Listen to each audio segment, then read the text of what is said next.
Le site Kivu fait face à une forte recrudescence de la rougeole. Depuis le début de l'année, les 34 zones de santé de la province ont enregistré au moins un cas de cette maladie très contagieuse. Depuis janvier, près de 27 000 cas ont été recensés. Plusieurs enfants ont également perdu la vie, souvent parce qu'ils ont été conduits trop tard dans les structures de santé après des traitements traditionnels ou des médicaments inadaptés. Les autorités sanitaires rappellent que de nombreux enfants ne reçoivent pas la deuxième dose du vaccin contre la rougeole administrée à l'âge de 15 mois. Pourtant, cette dose est essentielle pour assurer une protection complète. Et comme vous le savez, notre pays avait modifié le calendrier vaccinal parce qu'avant, on donnait le vaccin aux enfants à 9 mois et après la naissance, nous avons été obligés d'ajouter une deuxième dose à 1 année et 3 mois pour voir comment contenir ces épidémies. Malheureusement, la plupart des parents, même s'ils ont fait vacciner l'enfant à 9 mois, ils ne reviennent pas pour la vaccination à 15 mois.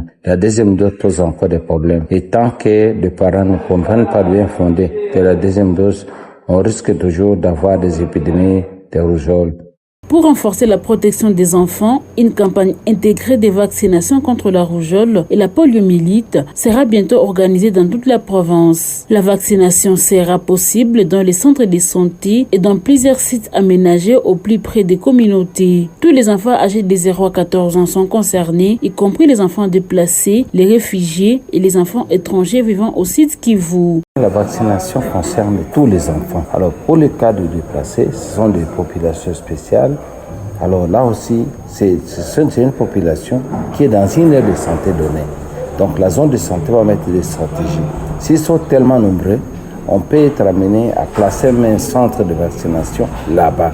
Ce sont eux qui vont se déplacer dans ce site qui est autour de leur camp par exemple. Il y a d'autres qui sont dans des ménages d'accueil et vont être vaccinés dans les sites de vaccination avec les autres enfants parce qu'ils sont dans la communauté. Par rapport, s'il y a des insécurités vraiment qui ne permettent pas de vacciner, on peut attendre pendant un temps. Dès qu'il y a accalmie, on vaccine.